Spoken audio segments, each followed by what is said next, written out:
Good evening, everybody. Welcome back to our third episode. Apologies, there were some technical difficulties in getting this posted last time, but we're back at it and rolling here. We DM Geezer Jim. We have Cindy down there waving as Addie. We're gonna go ahead and have Ashley as Nita Wave. She's like, "Where's my note?" I'll just my hands faster. And Andrew down here playing Adam. You know what? I'm sitting here talking like you guys don't have a nice fancy overlay with everyone's names, courtesy of our buddy Josh down here who is playing Book. So yeah, I'm looking at a bunch of other stuff, but if you're watching at home, you can see who's who, and welcome to our game. We're playing Sigil of Fate. This is a Planescape-centered 5th edition rule set Dungeons & Dragons campaign, currently recording the next week or two going live. We're just kind of jumping into the campaign setting early. Planescape's been announced at the end of the year. We're just having some fun with it a little bit early. Finding some kinks. For example, some of the canonical rule books for Eberron don't necessarily line up with the old school, with anything, canonical or otherwise, old school and new school. So this has been, so we're going to kind of explore that a little bit tonight through roleplay, through some gameplay mechanics. You can't say we're doing it right or wrong because there hasn't been precedence, but join us as we kind of explore what we're going to happen when you add one world to another world. And when you at home start playing and you decide to take your Dragonlance characters on over to the Forgotten Realms via Sigil, things like that. So, it should be a fun, interesting episode the best tonight. of both worlds. That's a good idea. I hadn't even thought about that. All right, Jim, next session I'm bringing a Dragonlance character to it. No, I'm just kidding. Kill Book now. Kill Book now. I want to play Dragonlance guy and Sigil. Kill Book now. But I mean, before we really get the dice rolling to drop into character, that's kind of the whole idea when it was made back in '93 and when it's being released here in 2023. Coincidence? Dun dun dun. But this was TSR's second attempt to give play groups a unified session, a unified setting, something that they could take their homebrew worlds, the published Word of Greyhawk, published Word of Mystara, Forgotten Realms, Matsika, Al-Qadim, the Horde Lands, Karator, and tie it in with Spelljammer, tie it in with the Outer Planes, and give you kind of a nice little package to make sense to connect everything. Downside is it's like Planescape's rules, so some of your outer settings had to adapt a little bit to work in with the outer plane, which, let's be honest, that makes sense.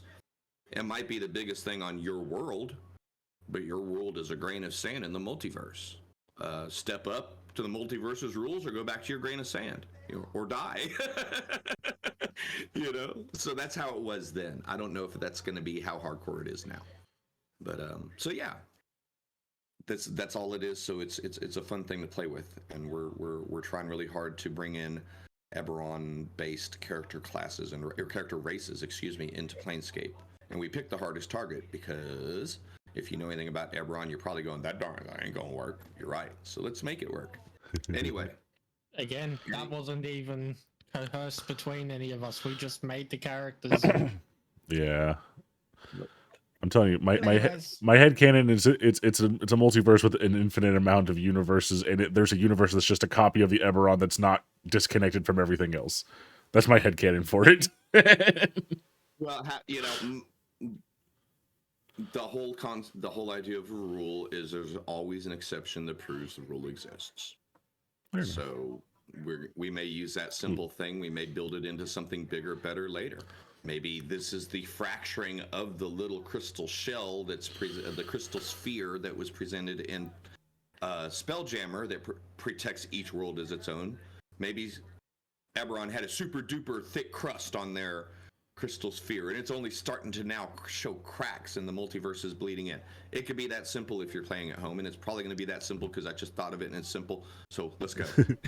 So Eberron confirmed for Kingdom Hearts 4 then. Okay, there we go. So, game mode, game faces. I'm kidding. You guys had been spending some time with Kylie as she guided you through the streets of Sigil. You covered about I want to say about 40% lengthwise of the city on your journey from the Bleaker's Den down there in the hive across the market ward into the lower through the lower ward into the guild ward, ending at the edge of the market ward. So as you're approaching, and again, Kylie was kind enough to say, "Oh yeah, this is the headquarters of this," and you know, that should be whose image you're seeing up there. A tiefling, by appearances, rather youthful, but you got the map up. I got the map up, don't I? No, I see Kylie. No, we're seeing Okay. Kylie. I've got the map on my screen, I guess that's why. But anyway, so yeah, she's been giving you a tour, and you kind of notice she seems to know a lot of people. Very amicable, very friendly. It certainly eases your journey through the city being in her company. Addie and Nita may or may not know things about her. She's relatively well known in a positive light. If she comes up and asks you a question, hey, have you seen this or that? You tend to say, yeah, because she's nice, and the favors tend to come back. So that might be the basis of your relationships or interactions with her up to this point, as far as our two Sigil natives go. Book and Adam, the two Warforged immigrants, have probably encountered tiefling on Ebra. I don't know. Have you? Oh, I haven't. Yeah, we were. Anything of a fiendish nature at all, I have not come across, full stop. Okay, so yeah, this is just one and another of a city's population of unusual looking beings. You've seen angelic beings, you've seen fiendish looking beings, mechanical people of all shapes and sizes and heights and colors, and elves and Asimir and Eladrins and orcs, half orcs, hobgoblins, goblins, we could go on forever. And then we start getting into your bone devil walking down the street behind a pit fiend, picking up the bones that the pit fiend's dropping, and silly crap like that. It's just ridiculous. I mean, it's an overwhelming assortment of beings in this city. And you've had a couple personal encounters with you've had a couple encounters with what, Yellum and yeah, Yellum, and then the Troll Brothers. Hell yeah. Phineas and Morvin, and what's her name down at the soup kitchen? I don't remember her name. The Raven I lady. want to say Alicia, but that doesn't sound right. Yep, Alessia's Pantry. Look at you, big brain. So so you guys have made a few stops here and there as you've gone. Encounters with some strange animal beings along the way, and but that's kind of in the past couple days, and your journey has led you here. Here being the edges of the market ward, heading towards the high ward, the ladies' ward. You can kind of see the nice organized patterns of that off into the distance. The streets go a little less jiggity-jaggedy and a lot more straighter and wider. The houses stop being look like they're built out of 3 or 4 different types of materials and are, look like they would fit into any noble neighborhood, any high-class neighborhood in any sort of world. Opulent marble colony. You even see trees, surprisingly. A tree here and there, probably magically maintained, but something that you certainly don't see in any other. I mean, they're not like poof in front of it. You can just kind of see the canopies of some of the leaf trees poking up over the walls of the ladies' ward as it stretches into the distance in a nice, orderly, grid-like manner. That's still maybe a half a mile up the curve away from you, but where you are, you kind of hang a right turn off of one of the market streets, and kind of narrows down. You pass some people, half a dozen folk, just nodding at you, smiling, look like they're revelers leaving whatever they're at, and you come to a warehouse. The first part of it looks like 2 warehouses, almost like if you had like those shirt boxes and you dropped one and you dropped another one kind of off the side of it. Long, thin, wide rectangular buildings, and One of them is just kind of haphazardly stacked on the back half of the other one. The front of it looks to be maybe 120 foot across, 25-foot roof across it. Just looks very nondescript, and there's just even a small, don't even see a sign until you get closer, and there's a bronze plaque maybe about 2 feet across, and it's got kind of like calligraphy style engraving. It says Chirpers in common, and there's a couple other languages written in underneath it and around it in an artistic way. Just kind of nondescript otherwise. You're looking at Kylie, she's like, trust me, it's a lot nicer than it looks. As you she kind of does an exaggerated bow as she opens the door, and ladies and gentlemen, welcome to Chirpers. So I do a very weird bow back. Okay. And she kind of smiles. Let me switch map. I think this place. Addie's just kind of doing that slow turn in a circle thing. She's never been here, so she's just like, whoa, this place is big. I think this place was just acceptable outside. So as you enter, the air is warm, sweet smelling, kind of not an overwhelming mixture of smells, but you smell some incense, you smell food cooking, kind of just a hint of a wood burning odor in the air. Obviously the smell of different tobaccos and other things being smoked, and it doesn't smell like a nasty bar type of a thing, but it smells like a big thing. And more than that, you look around and you're in a 20-foot by 20-foot entry foyer, and what seemed to be 100 feet across when you first looked at it just kind of stretches off easily 200 feet off into the back before the distance is obscured with columns and tables and other obstacles that kind of block your view. But it's a huge place. Stone floor, clean. Off to your left immediately you see two well-armed armored guards. You recognize them immediately, Addie and Nita, as mercy killers. And you're kind of looking around, and as you get to the front you notice a Barire. A Barire is similar to a centaur, only a lot shorter, and kind of centaur's a half. I guess, what did you say? You could say it's a backwards satyr. I said that this one's like a pony one. Yeah. It's little Sebastian. If you had a satyr and you put the back end of the goat on there, that's what you got, little Sebastian. Yeah. Hell yeah. So, but yeah, he's standing there, little curled little goat, ram horns up out of his neatly kept hair, white shirt, kind of a purple red burgundy type of a vest, gold buttons on it, all buttoned up nice and tight. And good evening, welcome to Chirpers. And as he does that, you're not sure if it was on cue or what, but you can kind of hear the tweet of birds, kind of. And then you see off in the distance just a couple little swallows. Like the ones that we hate here in Texas that build the mud nest everywhere and swoop around and chirp at you. You got a couple of those kind of swirling around in the air up there, and not just a clever name. Yeah, we do. I have to believe. Nest, bastards. I have to believe that's like a welcome to Moe's kind of thing, and like it keeps going off, and all of the patrons hate it.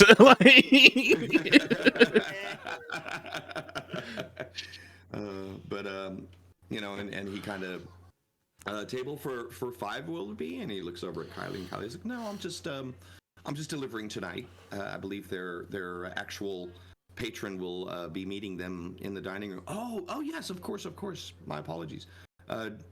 Allow me to ask. No, I'll take them in. And the bar hour turns over, and if you have any belongings that you care not to carry, feel free to leave them over in the coat room. There's some secure cabinets as well. You're free to carry your armaments. You're free to carry anything that you that you choose to feel safe. However, if there's anything that you don't want to lug around, a backpack or anything, feel free to take advantage of our storage areas. If you need to clean up a little bit, there's a washroom over there, a cleaning area. On the opposite side, both a ladies and a men's room, if you care to freshen up a little bit before you go. And other than that, enjoy your evening at Chirpers. You have attendance positioned throughout. they're at your beck and call, and we hope you enjoy your time here. I whisper to Addie, I feel like the freshen up thing was directed at me. Do I smell particularly rank today?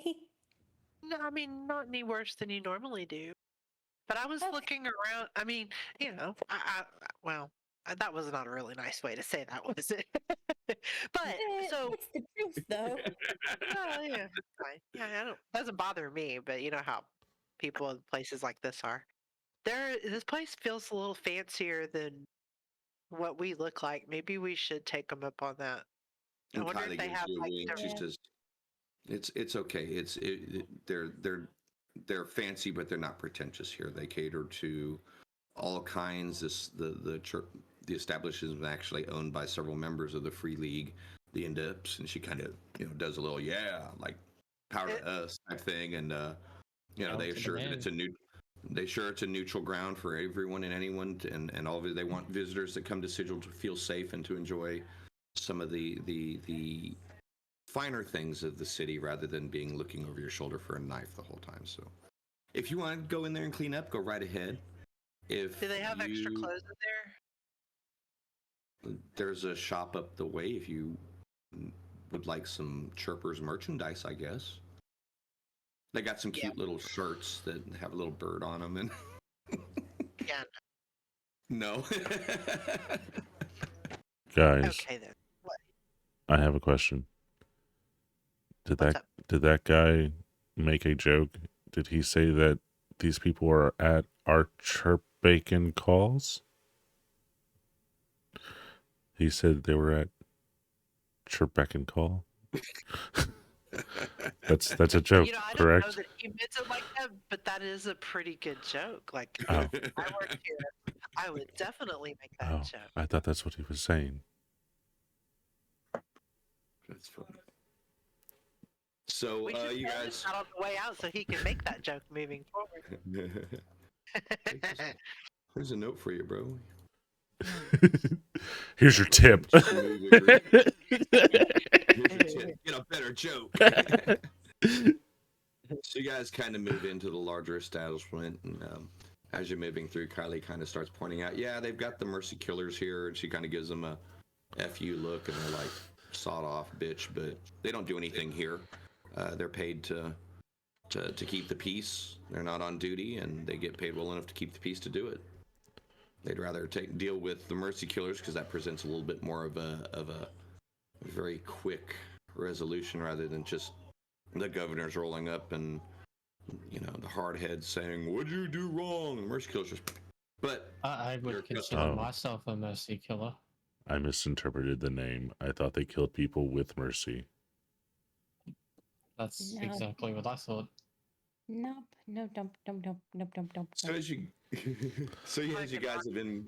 If you know what that means. So you guys have been making your way along, and there's a large platform, sits about 1.5 feet, 2 feet above the floor, about 3 feet up. Quite a step to get up to it.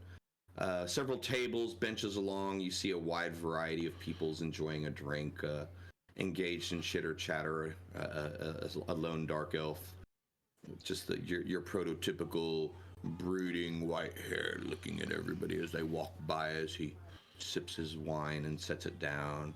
Couple elderly fellows, 3 satyrs sitting there rolling dice along the table, just having fun chit-chat and talking smack, throwing their drink back and forth. You look a little bit farther in, again, some unusual people here and there.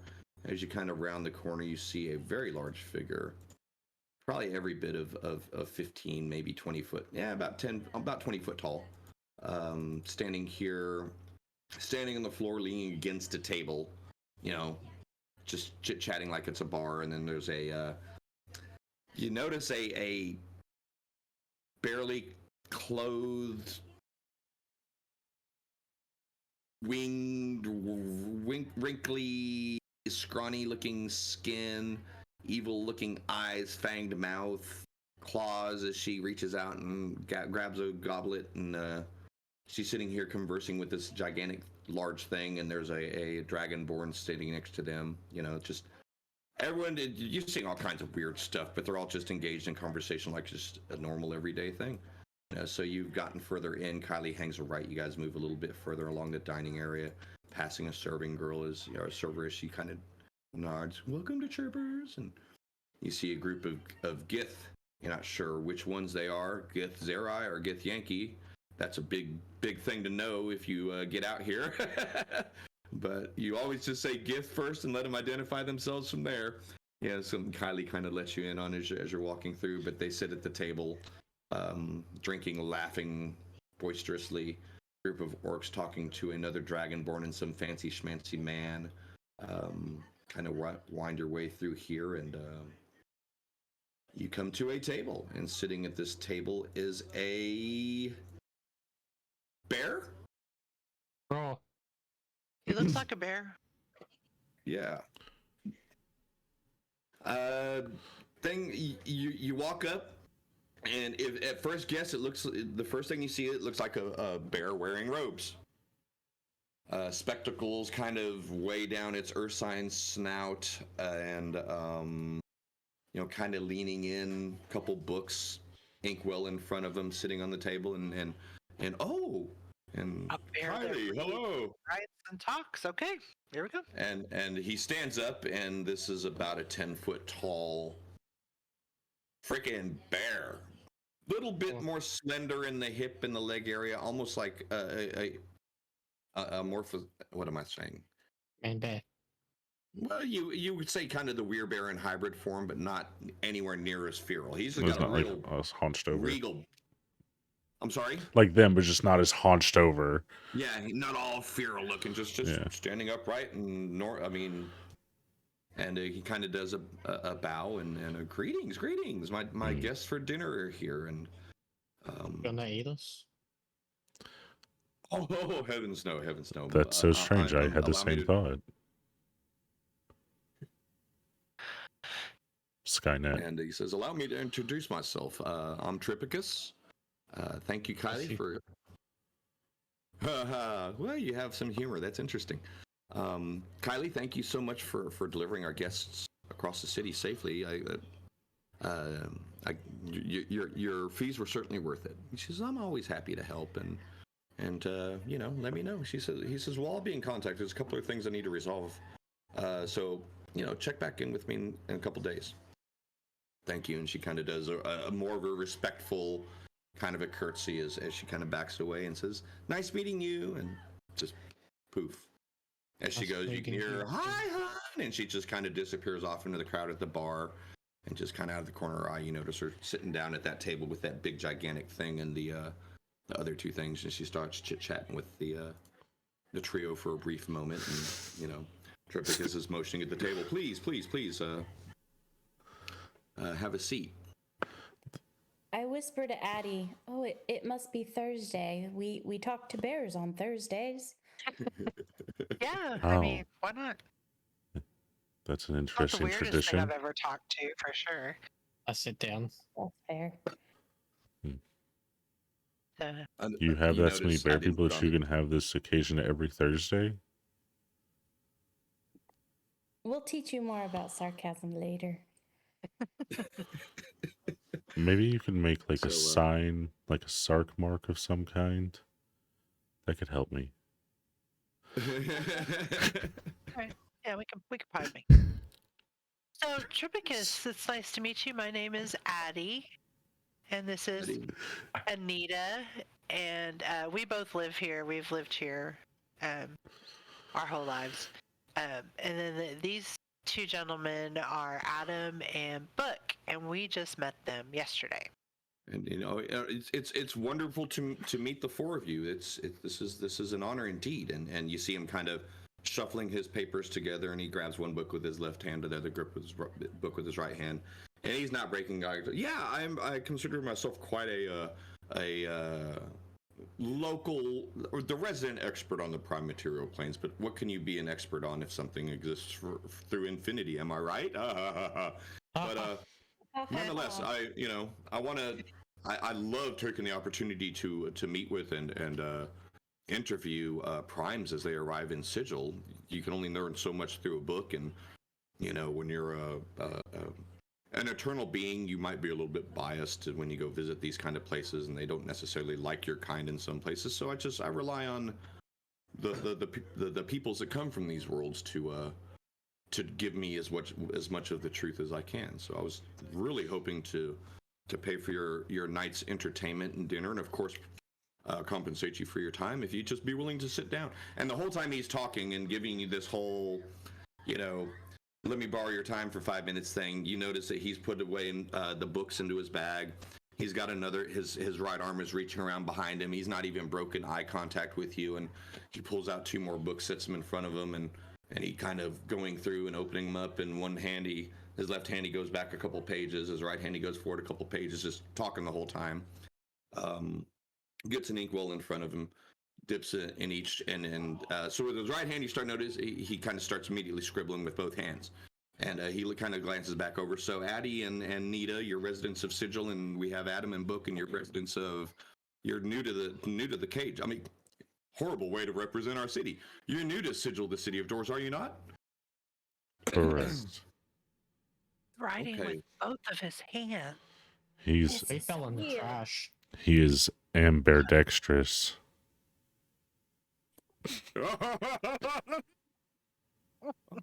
Interesting. Good sense of humor detected in the. I had no idea that he had this. I mean, like, this is just happening.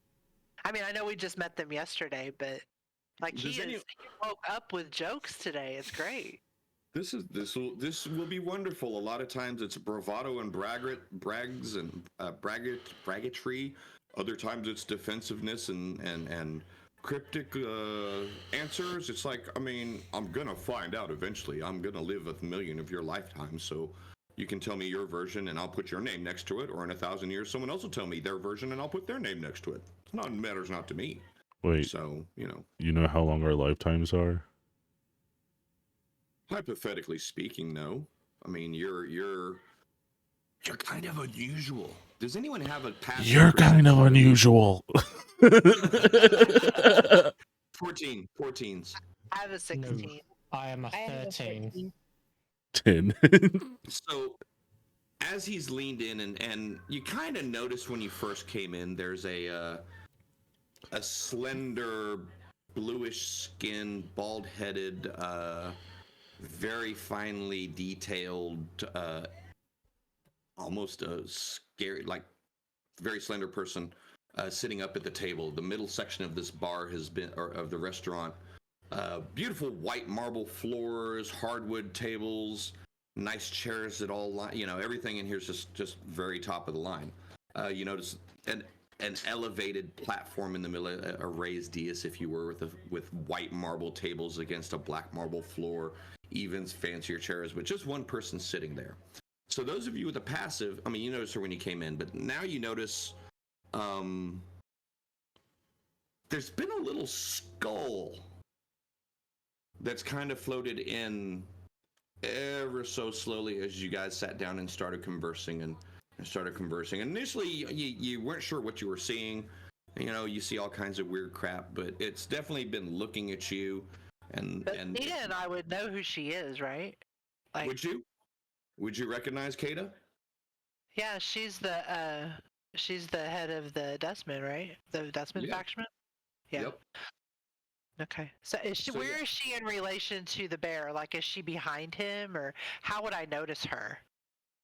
Just out of the corner of my eye, or? Yeah, you probably would have noticed her briefly when you came around the corner to sit, because that's where you are. We're on map, right? No, I put Kata up. We're looking at the photo of her. Okay, sorry. Yeah. Back to the map set.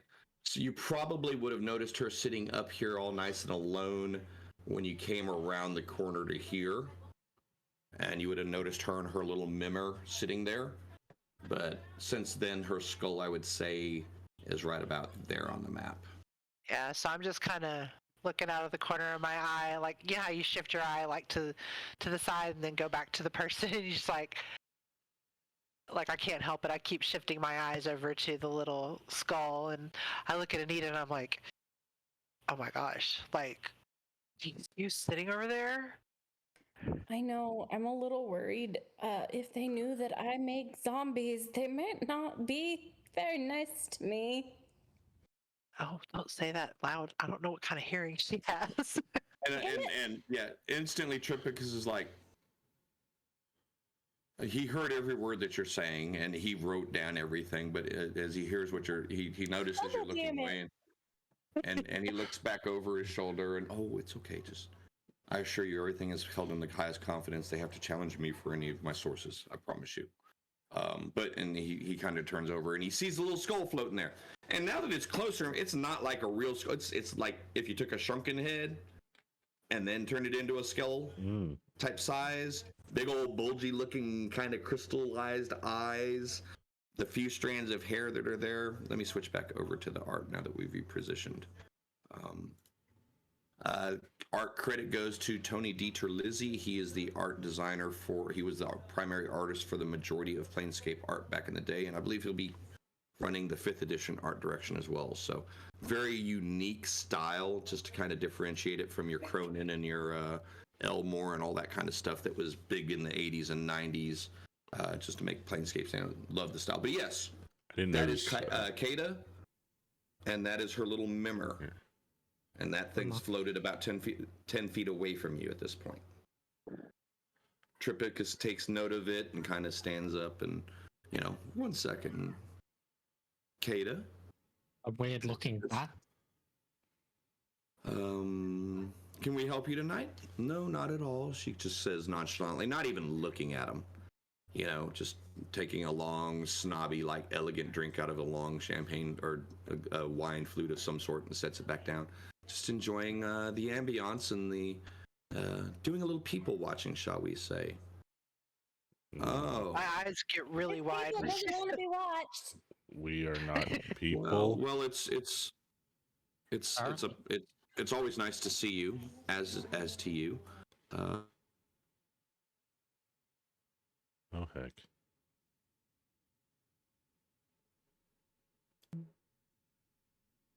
Bearish something. Sorry. Bearish grin. We had a tiny little blip there. Apologies. Yeah. So, but yes, Trippic is kind of in his deep voice. Yeah. If you guys are okay with a talking bear taking you off into a room all alone, then I'd be glad to get us a little bit more private space to chat. I mean, I was, but now it sounds iffy, dude. That's the first time I've ever had merely jest. anybody ask me that question. I love to eat and love to drink, but I don't need to. You are not making this better. I won't eat you, I promise. It was a bad joke. Ha ha ha. I've already wrestled one bear today. I really don't want to wrestle another. I wrestled a bear once. I'm not a bear. I just look like a bear. We'll talk about that in private. And you've like noticed the skull kind of floats away, and it's kind of doing that I'm listening but I'm not listening kind of float as it meanders between the regular tables, and I don't hear you but I can hear you type of a bullshit as the skull eventually, the little mimmer eventually circles its way back over to Kata. It's trying to whistle, but it can't because it doesn't have any lips, so it's just like that. Just like All right, so if you guys are okay with that, let me quickly, and he kind of motioned big old bear paw. Go ahead. I was gonna say real quick before you switch from her image. I really I noticed there's a detail in her armor. You can actually see the band is like in her flesh, kind of. Like I kind of dig that. In her left arm, you can actually see indentations on the left arm. I just wanted to say that, like, while we're still looking at his art. Well, and I'll be flipping back and forth between his art tonight because we're doing a little bit more dialogue and stuff. But at the same time, if by some chance you ever stumble across the stream, Mr. DiTerlizzi, why you gotta be putting navels on angels? Oh my goodness! And demons? Oh my goodness! You're not wrong, but like. But like still, what kind of psycho notice is that? I'm sorry. Getting off track there. My apologies. I like that scene out of Falcon Winter Soldier. It's like he's out of line, but he's not wrong. But alas, maybe someday if I'm a real big time streamer and all that, I'll be able to interview him and say, "Why, bro? Why?" He'll probably say the same thing that I did. I didn't even think about that shit. Like, Dude, like belly buttons. Flag off. he'll look at me and go, "Geek much?" Absolutely. So anyway, yes, but dude, that was not a disparagement. It was just one of the funny little details because he's that detailed in the artwork. You look at it, it's like, oh, that's kind of. The more you look at it, the more little things you notice. You really get in there, you see little bubbles coming off the champagne. You go in a little bit closer, you can see the gems that have been embedded in her. She bedazzled her freaking memory, y'all. I can't believe this is like all gouache too. I mean, if you can. Right.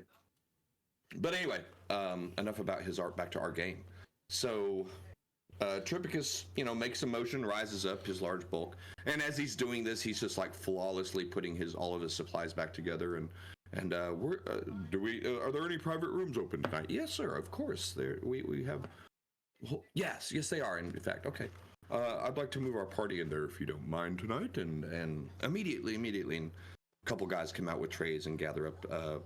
And you notice you've been sitting there about 5 minutes, and there has yet to be any food offered or drink offered or anything. But there's like 5 different cups on the table, all fine crystal or heavy silvered and pewtered mugs of what he's been drinking, and just an old school sausage and cheese board. I guess we call them charcuterie boards nowadays, but back in the day, it's just sausage and cheese, y'all. A couple loaves of bread, some fruit, board. All that kind of stuff. Just charcuterie board. There you go. But yeah, basically, I'm sitting with all kinds of little different berries. Some of them you recognize, some of you don't, but it all looks and smells wonderful. They take that tray in, and he kind of follows them in and motions after me. Follow me, please. And you guys make your way. I'm going to switch back over to map. Make sure to let me know if it does not pop. Oop. Yep. There it was. Sorry. We do not run a VTT. I'm running through Campaign Cartographer 3, drew the map with Campaign Cartographer, and then turned into VTT. So a little more versatility in being able to run a damn bar on a map that's 500 by 300. When we get to a in between, we'll talk about that thing. But yeah, so you guys kind of make the pass around. You do not see Kylie at this point, but the 3 that were sitting there, the demonic looking bird lady, the strange hulking thing in black cloak that seems to have like almost shadows, like vapors coming out from under the hood and around their feet. As you get a little bit closer to them, 2 humans sitting there kind of in a sort of a debate, couple goblinoid-esque creatures sitting there. Continues leading you past. You see a couple of Amours sitting in the corner, kind of enjoying a little peace and quiet. 2 more of the Mercy Killers playing guard by the table, and they lead you to a large banquet room. Doors open, doors closed, boom. I love, by the way, that like your description of people were like, oh, these group of monsters are just having a chat. Oh, these groups of of satyrs are playing dice together. These humans are arguing. Fucking humans. These Mercy Killers over here playing tough guy at the table. Yeah. And these 2 playing hoochie coochie in the corner. Yeah. You know, the humans are just the angry people in this place. I mean, is that speciesist? I don't know. I mean, Species. So it's only a stereotype if it's not true. oh Lord. All right, so yeah, he sits down at the head of the table, motions. Obviously, this is way more room than we need, but I assure you there's privacy in here. There won't be any wandering eyes, ears, detached heads, or anything of that sort. Please make yourselves at home. So, are you guys going to sit down, or are you kind of standing around nervously in the big ballroom? I'm gonna sit down. Yeah, absolutely. Over by the sausage and cheese, because it looks good. I'll sit down right in front of him. Okay. That'll work. Right next to me. So the 5 of you sit down. You hear a knock from the far south end of the passageway, and a little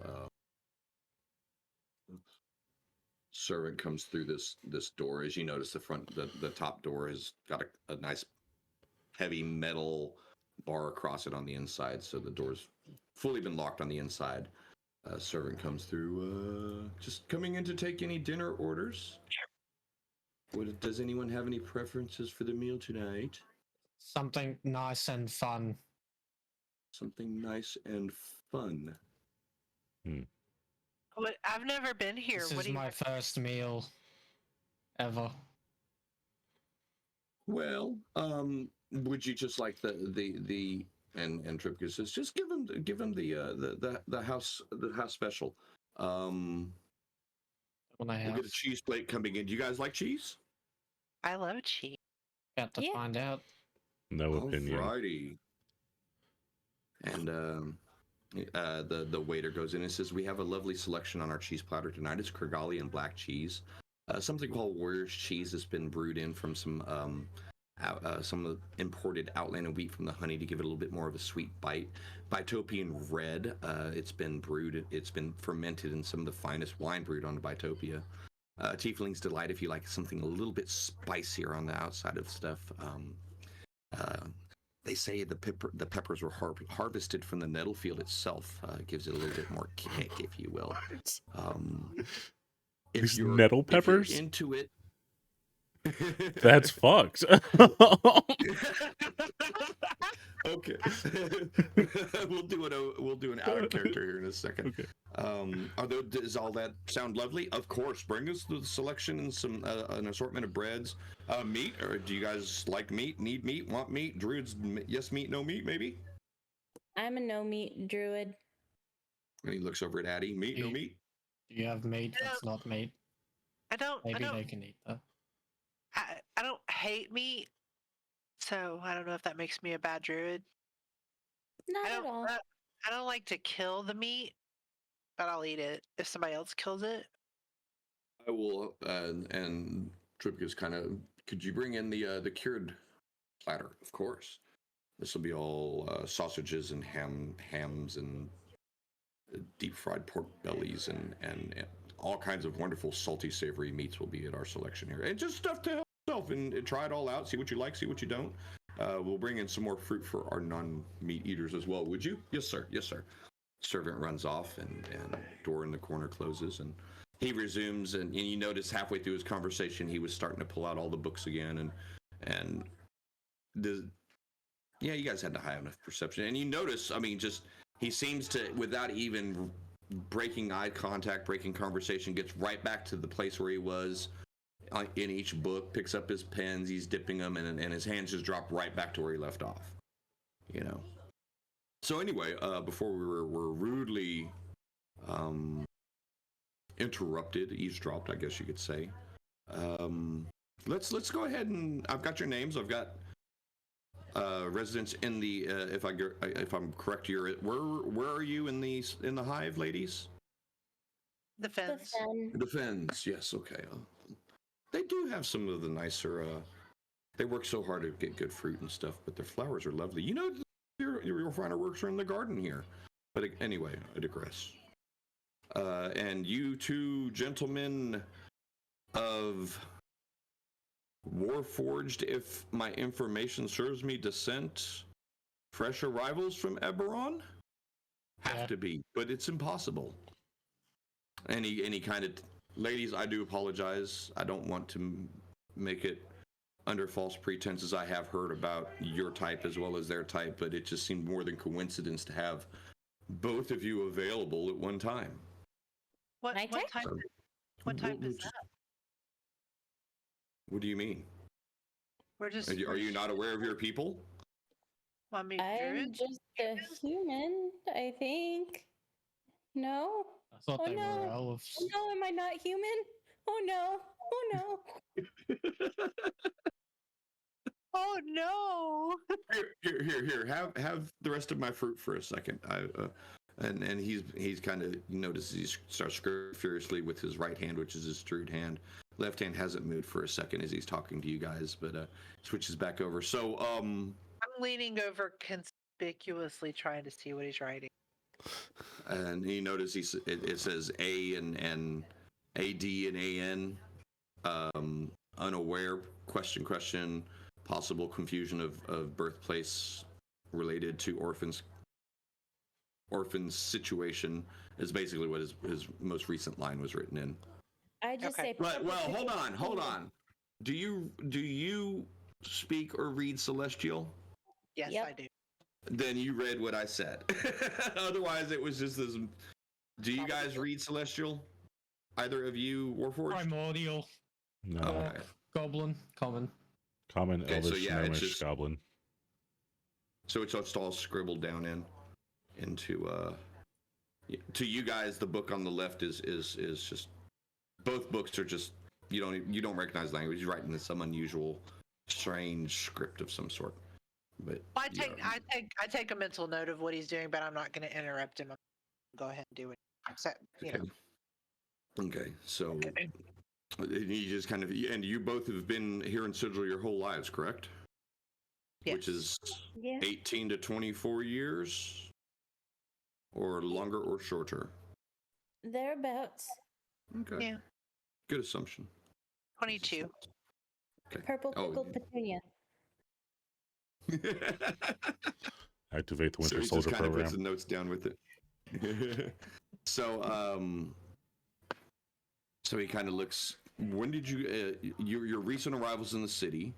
You said you showed up in the garbage.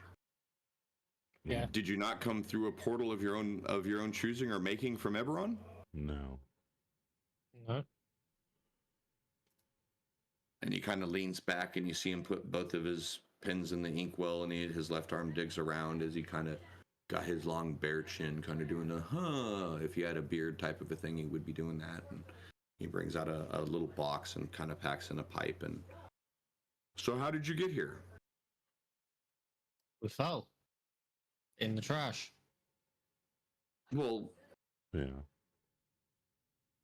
so your existence began falling from Well. into the trash, and Apparently. he switches his hand over to his pin to his left hand and continues. No, Oh. that's how they got here. Yes. It's how our Well, existence They here existed began. before that. Does that count as birth? How did you transition from where you were to where you are? Falling. We were on an airship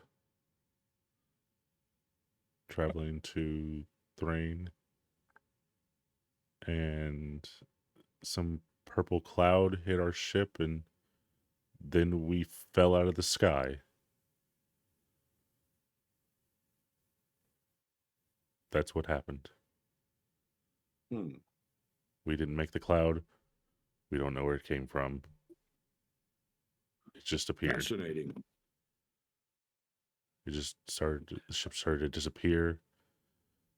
It's like, it kind of reminded me of this old book written by this famous poet named James Cameron,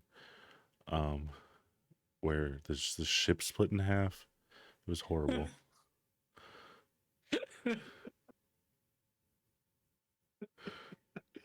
Oh shit! Wasn't there a musical accompaniment with that as well, right?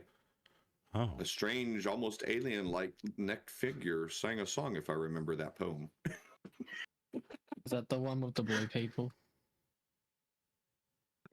I'm talking about Celine Dion so bad. I'm sorry. oh my goodness. That's so rude. Celine Dion, if you ever stumble across my video, I'm sorry.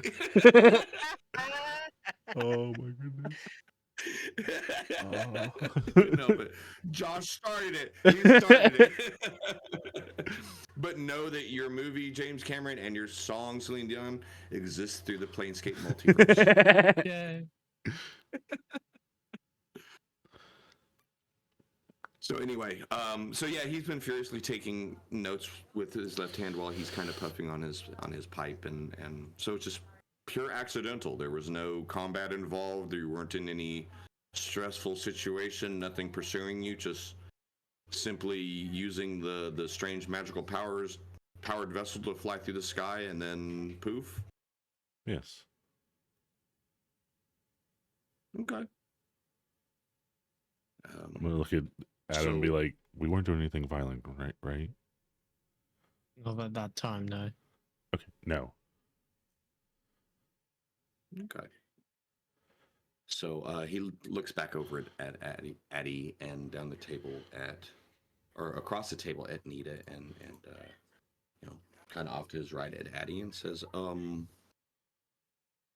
do you know what a Kalashtar is? I feel like you're gonna say it's us, and no, I don't know. Oh, well. I don't know. Before I make the assumption that that's what it is, and this is me being presumptuous because of just the odds of this circumstance are so strange, and he kind of puts his pipe in his left hand and picks up the pen with his right hand and kind of begins writing as he starts talking. Do you ever experience moodiness? Strange changes in temperature? A voice inside of your head? Conflicting emotions? Dry mouth? You're talking about Fred. That asshole. Ooh. Spicy. So I can assume it's a yes on each of those? The weird tentacly eyebally thingy inside of my head sometimes. You have a squid in your head? I don't know. I just named it Fred to make myself feel better. You don't sound like you're feeling better. I'm not. Are you feeling mind dry if I- mouth in your mouth right now? Do you mind if I do something real quick? Will What? it hurt? Just acupuncture. Not at all. And he kind Go for it. and he puts the pen down and he extends his across and his little claw just kind of just like when a cat just kind of tink. Oh, I mean, we're talking like a freaking gigantic ass grizzly claw, and it's just like this tiny little. And my eyes just get really wide as he reaches. I was like, "Oh shit!" What is? And you feel just kind of a cooling glow as he casts a greater restoration spell on you to see if there might have been a mind flayer inside of you. And he's like, Coach goes, or not a mind flayer, an intellect devourer. This is how it used to feel He five says, I then. apologize. The Elithids have quite a presence in the city, so it's not unknown for their cute little pets to take the lives and beings of others. And when you started saying tentacles and squiddy thing, that was a reaction on. I just wanted to make sure that you were you and you were okay, and you are. I have a button that detects things on my arm. Well, that's certainly a useful thing here. At the same time, depending on the place you walk into, it may just overload your system. And he looks over at Addie and kind of obviously same questions presented to you. Addie's looking more and more pale as you're talking to her. Did you drink the poison? My hand can fix it. I don't think I've had any poison. What did it taste like? Because Book had some earlier. Book would know. I don't. And as he's done that, as you guys start talking again, he puts his pipe down and picks up his pen and starts kind of scribbling with his left hand. Adam, At this point, he's just listening. we are immune to poison? I wouldn't know. That we're resistant. Close enough. Same difference. So, Tripicus, what is a Kalashtar? Like, what do you mean when you say that? Depending on, and he kind of leans back and he says, "I'm going to apologize if I get a little bit exasperating here. It's very, very rare. It's probably been a number of maybe 80 years since the last time I've encountered anybody from Eberron. You guys know how the cosmic wheel works. Well, I'm sorry." And he turns towards Addie and, please disregard this part of the or listen and learn. It's up to you, but it doesn't apply because your place is different. You're aware of the cosmic wheel, the interconnectivity, the greater powers, the eternal balance, the powers of belief, all of that, yada yada, that we hold true, right? Right. That doesn't apply to to your ancestors' homeworld nor their living homeworld. Basically, We're from the sorry? same world as them? not ancestrally, yes. Maybe our parents were friends. I've actually killed multiple of them. Oh no. Oh no. It was Book I should have been worried about, not Adam. It was Book. To be fair, we were in a war with them. I don't. Well, at least a battle, not necessarily I've a lived whole in- war. But I mean, I've been in Sigil my whole life. I How do could I not be think you from have. some other plane? If I understand this right, the Kalashtar are. This is going to sound scary, but it's the easiest already way there, to man. describe Go it to for it. mortals. I hate to use the word possession because they don't actually control you. But a fragment of a spirit, a fragment of a planar spirit, a quori, I believe is what they called themselves, in preparation for a great war, and he kind of nods and looks back over at Book. That's us. Knew that they would be set upon by forces this way and that way, and to ensure the survival of their way of life, their civilizations, and their people. Certain members of your ancestors, certainly not like your parents or anything, I don't think. Oh, I would love to confirm, but I don't think. But anyway, entered a dream state, as it were. Maybe that was the connection that brought your ancestors over to the actual cosmic wheel, because the dream state exists through everything. But however they got there doesn't matter. These originators, progenitors of your species, entered this state and left their bodies and their spirits there, sending fragments into other mortals. So it would sound like your tentacly friend and potentially, and he kind of nods respectfully at Addie, might have a piece of that spark, the quarry. Quorum? Quori? Quore? You'll have to ask your occupant. That's something I'm still not sure on. It's Quarry. And you see he immediately just throws it down. Underlines it, exclamation point. I'm gonna look at both Addie and Nita and be like, I apologize if I killed your parents.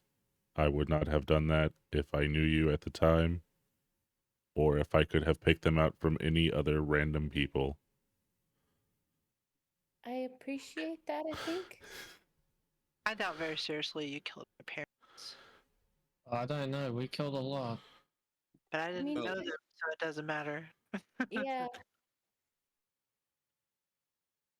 The debate is, and he kind of chuckles, the debate being between me and two other scholars,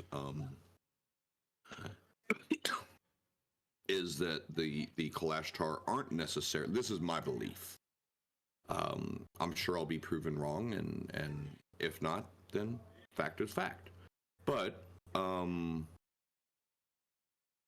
the Kalashtar aren't necessarily born hereditarily all the time. The originators of their species, i.e., the first Kalashtar, were possessed.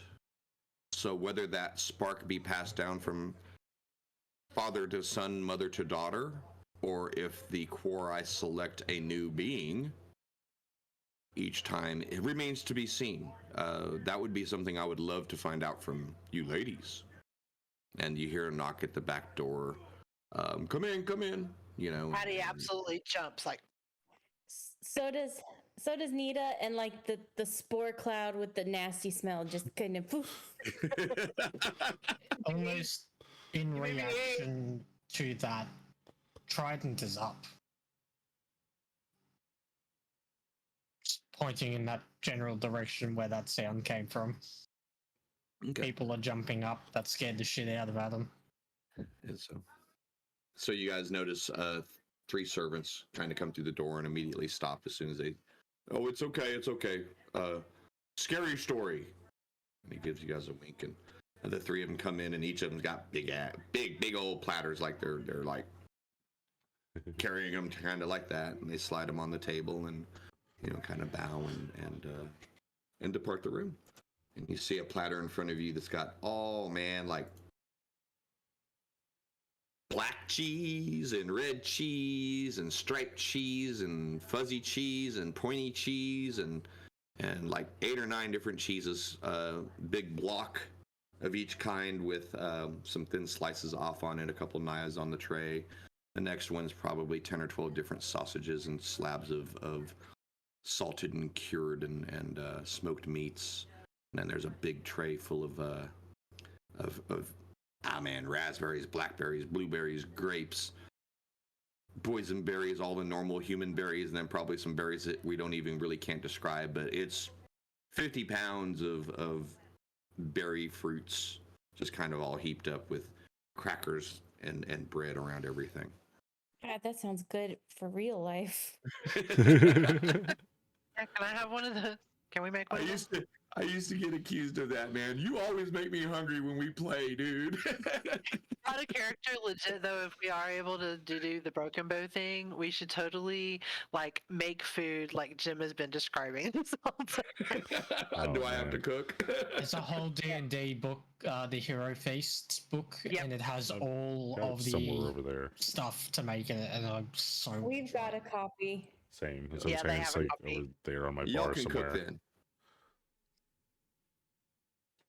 A full blended cheddar from the Beastlands. A sharp, hearty delicacy flavored with Bretonian smoke. The Bitopian red is made from the milk of Dothian goats, seasoned with a nice. Can't even read the rest of that in funky. It's cool. I mean, out of character, the Planescape stuff gives you a lot of resources. There's no way on God's green earth that, unless Wizards is willing to publish about 5 books, that they're going to cover everything you need. Go spend the $3 at DM's Guild. Get the PDFs of your stuff. They give you so much cool crap to play with to add flavor and style and panache to your campaign. I'm not even touching on the slang that's there. If you're really good with slang, we'll build into it. We'll build into it when we get a little bit more into the street people, as it were. But yeah. Anyway, back in. Yeah, so the food has arrived. The servers gently kind of place, as they see your weapons drawn and kind of. Excuse me. Sorry, that's my fault. The sport cloud. They're trying to nodding and get back to dropping off the food, and then you guys they leave the room and you're back to just the 5 of you. So the great bear, kind of pauses, stops even talking for a second as he gets a plate and just lances a couple like shish kebab style berries onto one of his paws and scrapes them off and just grabs an assortment of every. Yeah, exactly. He's like cherry tomato on the pinky paw, baby. And I do it. I'm not even gonna lie. Oh, Jungle. Straight up Baloo, dude. Only like if Baloo was swelt. Only the bare necessities. That's a good way to describe him, dude. If Baloo was swelt and very well dressed with spectacles, that's what you're looking at right now. Huh. Swole. Sorry. Baloo, I forgot you guys are his Master Roshi arc. Gotcha. Swole. Yeah, there you go. Exactly. So he says, I've been asking questions and I'm going to continue, but do you guys have any for me? While I eat, I can stop writing for a second and be happy to talk to you. If you give me any information, certainly I can scribble it in, but help yourselves, please. Everything, your evening's entertainment is paid for. They've got a lovely garden, a wonderful little ballroom if you enjoy dancing. They got a museum of skulls with a collection of strange and unusual things that they've killed. They've got a live terrarium exhibits. There's a dance or a dinner theater if you're into poetry or music. I think it's poetry and music tonight. I don't remember for sure. But anyway. I would love to go see the plant. We brought them seeds. I remember doing that a while back, but we never did get to see how they turned out. Oh, I assure you they're lovely. It's an amazing garden. Why I a do have a bear? question though. One at a time. I was under the impression that I was human up until about 5 minutes ago. So I've been playing it kind of fast and loose, thinking I'm going to have a shorter lifespan than most of the other residents of Sigil. Should I be more careful, perhaps? No, What kind of lifespan do clutch? you are I have so fine. many You questions will in my die head, long so, like, before the 700 years is up. Thank you. That Unless makes he me gets feel to a little Eberron bit better. first. You will live significantly longer than you thought that you would have, though. That doesn't make me feel much better. And he looks over and Tripicus looks over at Book. Are you aware of their lifespans? Natural, of course. Well, of course, we were told to read books on our enemies. I cannot tell you how much of it was propaganda, but I have some information of them, yes. They were longer than humans, less than elves, shorter than... 200 to 300. Around 200. 200, Yes, 300? around 200, yes. Oh, well, you're just still a child, dear. That's so much time. Oh my gosh. We're gonna live to be 200 years old. I mean, if you eat right. Look at the bright side. We don't even know how long we can live for. I've been struggling to think of what I'm going to do for the next 50 years. I don't know what I'm going to do for the next 150. Well, you better figure it out quick. If it makes you feel any better, the oldest of us are only slightly older than you, and we have no clue how long we live. Wow. Yeah, I guess your lifespan wasn't that great in the middle of waging war, was it? It was not. Scribble as you guys are chatting with Actually, this is Adam's first meal. It is not mine. I was once forced to eat a crow by my master to prove that we could eat. That seems cruel. I'm sorry. It's okay. So you don't enjoy food? I give. I did Book not a like hug. the crow. So sorry. Its bones were very weird. So no salted stirred eggs is for you. Okay. Do eggs have bones? Apparently. They have a crispy, crunchy outer layer. Would you like to try made some? of turrets. Is this man just eating raw eggs? He's eating an egg? Like, what do you mean? No. What we did last session. He said, oh, no shit. No, he offered to get you an order of salted sturge eggs. Oh, I don't think I want that. Yeah, I don't think I want that. I think so. They're wonderful. The wonderful, crunchy little, like a nice little buttery, salty, crunchy taste to them. There's more of a texture food than a taste food. Kind of salty, buttery tasting. Yeah, I don't know, Chirper. I don't think describing a taste to Book is a smart idea. He has no point of reference. Yes, I know. The point of reference on which Salty he has is and bird. buttery. He turns and looks at Adam. Do you have a catalog of tastes, point of reference for taste, or No, you've never as eaten? I said, this is my first meal. Pick something and eat it. Addie leans in like she's watching to see what his yeah, just like what she's doing. It's like, oh, what's he gonna pick first? There's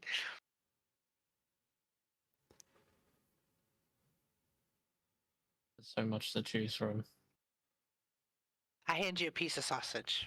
Here, try this. The sausage. What do you think? Squishy. Squishy? Can you taste it? Like, does it have a distinct flavor? Yes and no. It's hard to really taste things when all that your mouth really has other than the senses is metal. That's fair. That's You fair. don't have any taste buds? I have senses. We technically are able to taste but only to determine if there is poison or some other substance in the air. And the bear kind of leans back. What a miserable. We technically have taste buds. That's all we really need them for is to taste poison. God. Oh, I am so sorry. I've been around a long time. I'll hopefully be around a lot longer. And one of the few things that you can really enjoy. I'm with the sensates on this. Taste everything. Try everything. Grab him by the hand You and lick never his know. paw. Food and drink is a necessity for mortals. It's nothing for me, but it's a way that I'm able to connect to an essence, something that is a commonality. When someone says it's sweet, I know what sweet is as well. It's a unifying thing, kind of like music is for other beings. You know, personally, I have very sensitive ears. It hurts. All music sucks to me, but you know, taste and drink and odor and olfactory and I love it, and I enjoy it, and I feel so sorrowful for anyone that's not able to connect with the universe through that way. But I'm sure you experience things that I'll never ever be able to do anything but read about, so it all balances out. Well, I'll probably read about it, but I digress. I mean, I'm still aware of what sweet is. It's something that contains some amount of sucrose. Are you aware of any kind of reaches over and grabs the orange looking cheese that's got like, you can see little circular rings of like almost a fluorescent orange, like if you had miniature orange onions stuck into this cheese. Are you aware of spicy? Have to find out. Something that ranks on the Scoville scale, correct? Yes. Yes. And he hands you. Nettlefield chili is potent. Contains some amount of capsaicin. I heard of wizards using hot chilies to use magical dragon breaths. And yeah, it's if you don't like hot, it's fucking horrifyingly painfully hot. If you would like spicy food, it's huh? Let me roll. I mean, me personally, I love spicy food, but let me roll a con check, Jim, just to see, so I can play this one way or another. Clean 15, and you're like, this ain't no big deal. Okay. Nope, that's a 7. Would you have oil that would start pulling up where a dude sweats when he get a hot chili up in him? It's just like pulling it out of my mouth. Why would you feed someone a food that causes pain? And he hands you a plate of sliced strawberries with some sweetened cream cheese next to it. Thinking about that scene from Family Guy where Peter spits the food out in his hand and just like holds it out to Lois. He's like, yeah. Yeah. So he motions over to Adam. Would you like to try? Sure. And he hands you a piece of the first cheese. Or no, you've already eaten a piece of sausage, so this should be different. So this will determine, this is your reference for taste. The sausage was a salty savory with a little bit of a hardwood smoke flavor to it, whereas this is kind of a savory yeast with a heavy spicy bite. And he hands a thin slice of cheese over to you. We're gonna have to start skipping this, making me fucking hungry. I know, right? It's like, dang, I just ate dinner, and I'm like, I could eat some cheese. I know, I'm thinking of the cheese sticks in the fridge here. Thomas, go make me some fried cheese, damn it. Hey, I'll be right back. Oh shit, okay, roll. We gotta get food now. Look what you've done, Jim. Oh, no. Yeah, here she comes. Did you want to roll on con to see if it was painfully hot? Yeah, we may as well. Why not? 18. Yeah. You are able. Why am I? I just want you to be like, it is also soft. Yeah, right. No kidding. Also, Soph, you do detect a little bit of a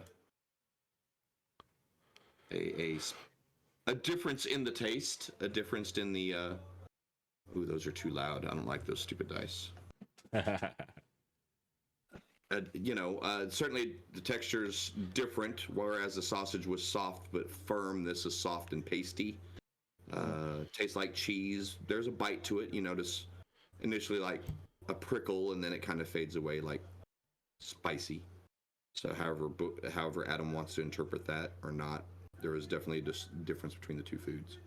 So he just kind of says, we could spend eons going over the finer points in palate recognition, I guess you could say. But there's, I encourage you, even if you don't need to eat, that makes it even better. That means you can eat as much as you want, and it doesn't hurt you. I do not believe it works like that for us.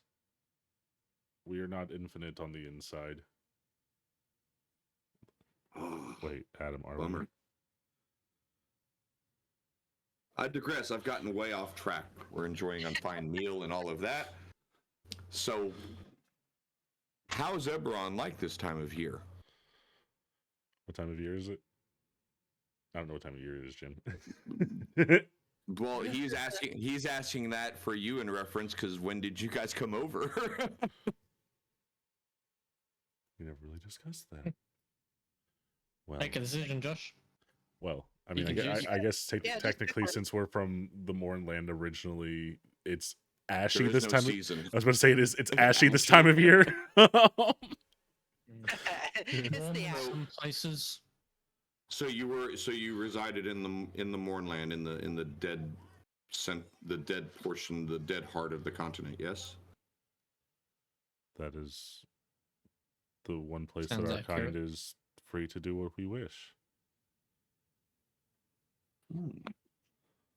Not that any of them really do anything. I enjoyed standing there. And he's just kind of jotting as you guys are chatting, as he's kind of observing Addie and Nita as they're probably still kind of in shell shock, finding out they had some sort of strange ass thing living inside of them. Well, I mean, no, Lottie knows what. Not Lottie. Addie is just. She's looking more and more freaked out as she's sitting there. She's just not saying anything. Okay.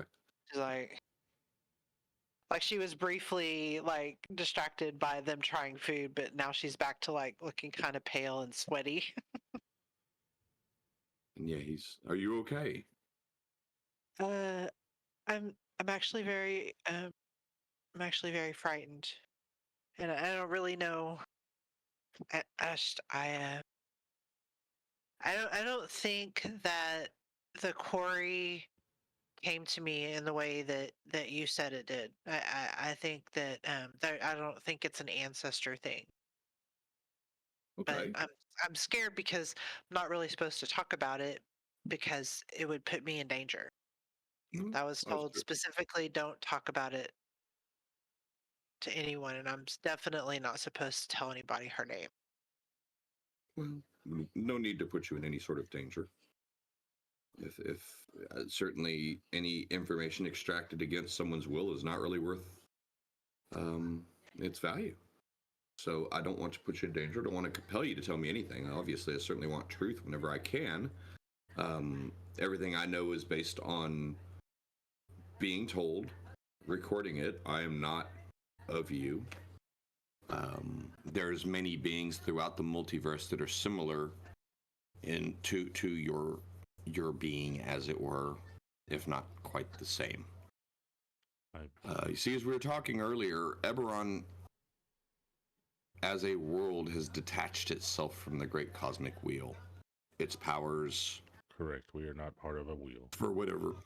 And how are we here? That's what I was hoping you could tell me. We did. Well, all I know is we found them on the Kalashtar have visited Sigil before, hundreds of years, several dozens to 100 years ago. The Warforged, not so much. When did the No one Kalashtar gets come battled. here? And he says, 1 second, he kind of digs back in. I'm trying to remember the numerical timeline that 3.5 brought Eberron in. We're In the going to 80s. say The 80s. no. Eberron was video game D&D, man. That didn't come out till 2010. So probably 14th, 15th century. Yeah, well, that would be Dale Reckoning, but we're not in the Dale. No? Okay. I'm trying to use a number for you. Approximately 150 years ago. Hey, look, you lived longer than that.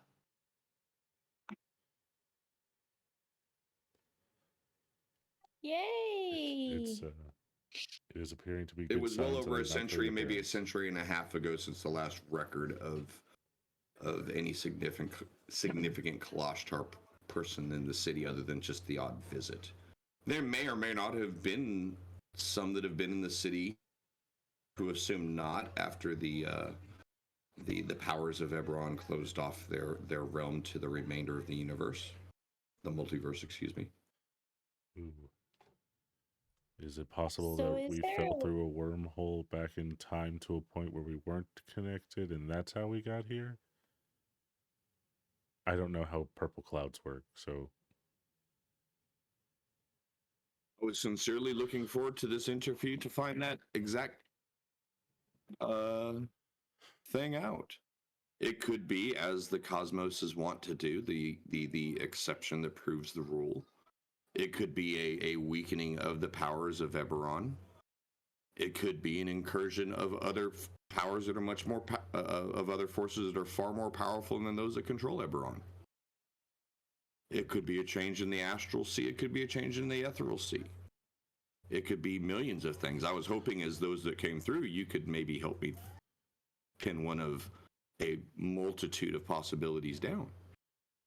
well, considering that we did not choose You it, could have gotten we do not know. summoned. I don't know.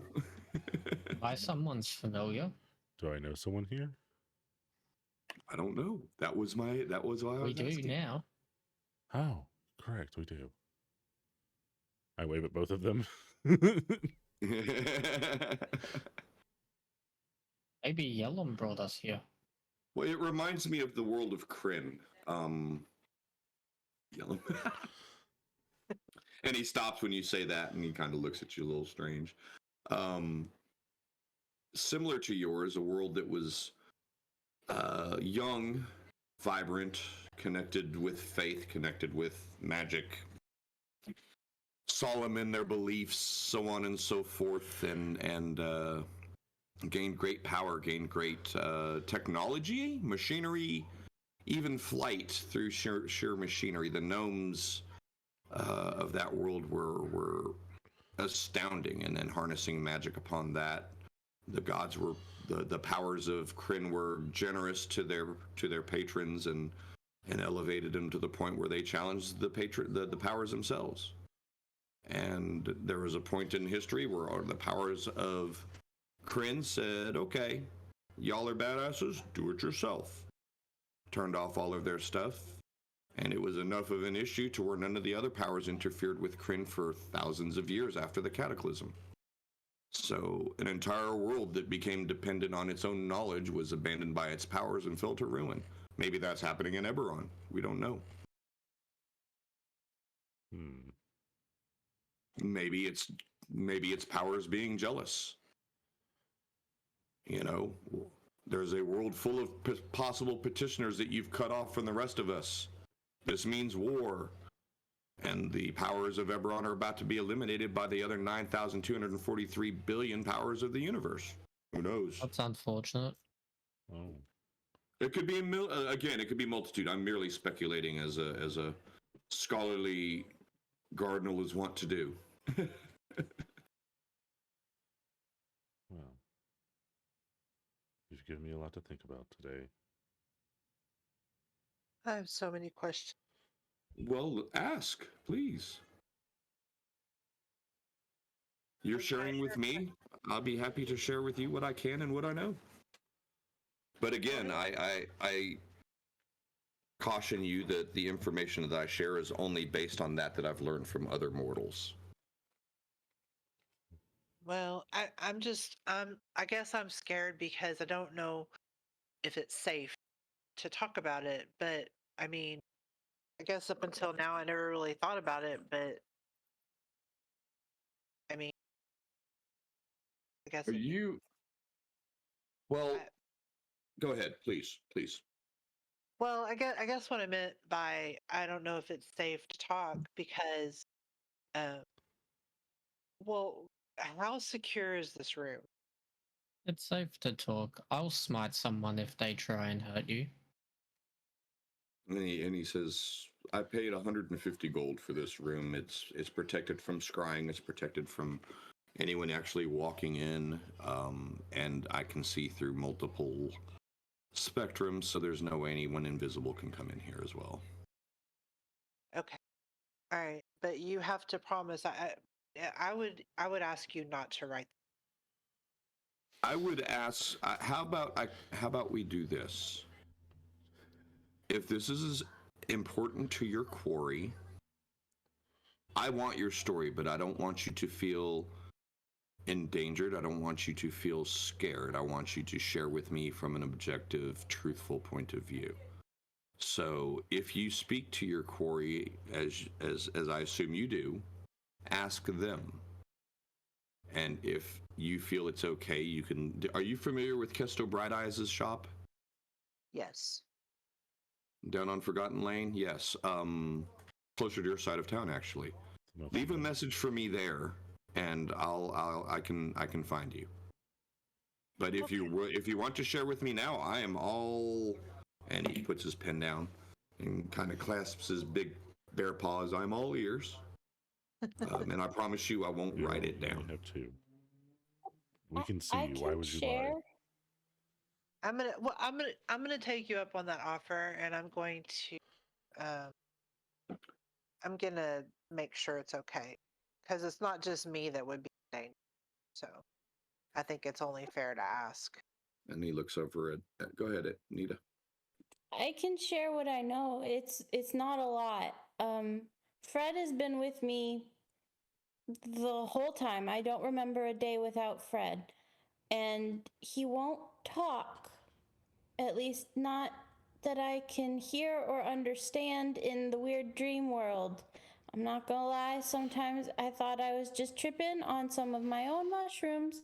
And hey, can I come in? And it was like, yeah, sure, join the party. And then he was always there. And I don't know how to talk to him to get permission or more information. So how can I do that?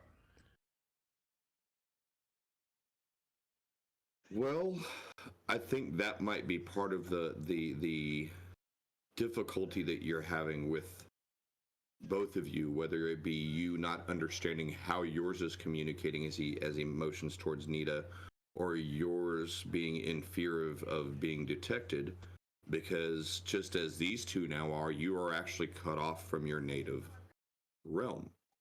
Your place on the prime material, your functions for your quarry spirits and their connections to their powers and their ancestors, or whatever they draw from, has been disrupted being in Sigil, being in the cage. Double down the fact that the powers of that world themselves have removed, to an extent, themselves from the cosmic wheel. There's no wonder that it's been difficult for both of you to connect and actually bond with your spirits rather than either feeling conflicted or confused by them. Oh, I don't have any problem with her. Well, then it's just a dream. the instability of the quarry, the fear of discovery, the fear of sharing anything, because the quarry want to be with others. They want to be with their own kind, and they're not able to be here. And I'm wondering what I'm, from a scientific point of view, would love to take the four of you back to Eberron and see how your quarries suddenly react to being within the presence of the rest of them at the end of a 100-year war. How would you do that? Oh, I can't. Until we figure out how you got here. As you mentioned, Yellum, he said mentioned something about with his spell haunts that he's able to, his next thing is to work on a plane shift with the spell haunt, so he has a permanent conscious portal, which that scares me. Yellum scares That me does in not general. sound good. Yellum should not exist. And I hate to sound judgmental, but I mean, Well, he you're does. talking bear. I don't think you're supposed to exist either. valid point. I do get the vibe that Yellum is going to be a big problem in a couple 100 years. That is Well, future us's problem. I look at it from the point of view that law and chaos have been in each other's faces since time eternal. And poor Yellum has the primal conflict trapped within his own bounds. He could be a danger if he wasn't a danger to himself first. Should not he just become true neutrality? No. Oh. And he kind of leans in. There are no immortal, well, there are very few, shall we say, immortal beings natives to the outer planes of neutrality. Most of those actually spring from the inner planes, the elemental planes, the planes of energy, if you will. The cosmic wheel depends, and he kind of leans back and fills up another pipe, and you're like, oh shit, here comes a story. So before I start that, we're at 10 o'clock. Do we want to take a real quick break, get up, move around, use restrooms and any of that kind of stuff, and then we'll kind of come back? You look like you're passing out there, Josh. Oh no, I just need water. Not necessarily Yeah, water. let's I need liquid refreshment, man. liquid fresh. Let's pause the stream for a minute. We're gonna pause, let everyone move around a little bit more, and then I want to try, and then we'll come back and keep going. Yes, sir. Say when we're good. When you're ready. Welcome back. Had a quick, brief pause break. You didn't have to suffer through it this time because you're watching on YouTube this session. Yay for you! Woo. But when we go live, you'll actually have to deal with a load screen or a save screen or we'll be right back screen. It'll hopefully be way more high class than my normal Twitch screen. And Be like a mimic. Be right back. when I'm doing them Something. on the line, you'll see my cutesy ones that Sam did for me. Mine is blue text on a white background. And I'll gradually go in and kind of like draw some stick figures on it one week and then draw like a balloon in the corner. It's just ever evolving. Yeah, just a page of stupidity that evolves week by week. But anyway, we're playing here now, right now, live, or not live recorded, but we're back into our session. The people have been hanging, our Warforged and our Kalashtar have been hanging out with Tripicus. If you're wondering, he is actually called we'll call it race, species, a Cardinal. Whereas they're considered celestials, where you have like the solars and the planetars that are lawful good celestials. A Cardinal is actually a neutral good celestial. They come from the anywhere between Arborea to the Beastlands up to Elysium, depending on. They actually primarily in lore they came from Elysium because of the connection to the neutral good Egyptian pantheon, whereas all of your Egyptians are anamorphic beings, crocodile head, hawk head, so on and so forth. So in lore, the Cardinals sprung out from the Elysium's, the Egyptian mythos as their angels, and they kind of spread and evolved to a couple of the other neutral good planes. Oh, that explains make why he's a sense? bear. Okay. That makes so much more You okay, sense. Ashley? Is that a half sneeze? Yeah. It's like poor girl's struggling to get it out. Did not want to come. Yeah, so yes, for viewers at home, that's why he's a big, gigantic bear. He's a Cardinal. You could have asked at any time, but I'm going to go ahead and throw that out there so we don't have to worry about it. I did ask him why bear. Oh, Why bear? I did, yes. Yeah. Why My you apologies. am bear? Why you in bear? So, we'll just say as you guys have been sitting there chatting, he kind of explains, what he is kind of he goes into this long-winded discussion of technically every one of the outer planes connected to along the Great Wheel have native species. They are, for all intent and purposes, immortal in the extent that we don't die by natural causes. Someone could still poison me and kill me. I'll likely reform back on my home plane, but now, out of character, it's going to be interesting to see how Wizards resolves it, because Planescape flipped it. The only time this dude is okay to die is on his home plane, because that way his essence goes back and reforms. If he dies anywhere else except for the material plane, he can come back to his own world. Any of the other outer planes, his essence is lost. 5e flips it. 5e says, if you die on your home plane, you're toast. If you die anywhere else, you're good. So that'll be something we'll have to reconcile as we go, if you're a rules purist and watching. If you're not, you just learned something. Back in game. Heck yeah. All right. So he goes to explain that all of the races, and he uses our buddy Yellum as an example. Yellum shouldn't exist. I didn't mean that in an insulting way. Half of them is Modron, which is the native species of lawful neutral, the pure plane of pure order. I get a little ooky over on that side of things. And the chaotic neutral, home of the Slotty race, the Destructo Toads, as I sometimes call them when they call me Bear Man. They shouldn't exist in any way, shape, or form in the same being, yet they still do. That could possibly be due to the fact that Yellum is an immortal in the essence that he's not. He will continue existing until something destroys him. Where he reforms is to be determined. I've heard a couple of the mercy killers saying, let's just see which side of the fence he's truly on and end him. But something protects him. Interesting. Someone. But alas, so he finishes a discussion. Just hell, the devils come from hell, the demons come from the abyss, Ultraloths come from Gehenna, but they actually own the Grey Waste and Carcerai at this point. Ironic, everyone thinks devils and demons, they're restricted to their two little homes, whereas you have the Yugoloths that own everything in between. Go figure.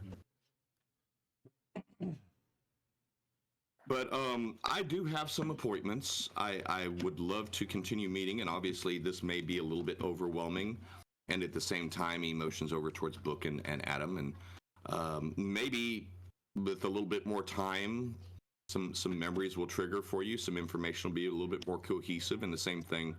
I travel around quite a bit, but I regularly check in with my friend Kesto over at his bookshop, The Parted Veil. And if you ever decide to you remember something, want to talk about something, or even ask, leave me a message there at the Veil, and I'll certainly let me know where to find you or how to find you, or any kind of chuckles I can always send Kylie, and we can certainly meet again. Okay, well, that is very generous of you. Thank you. Yeah, thank you. And I apologize for being so evasive to your questions. I just... Please, not necessary.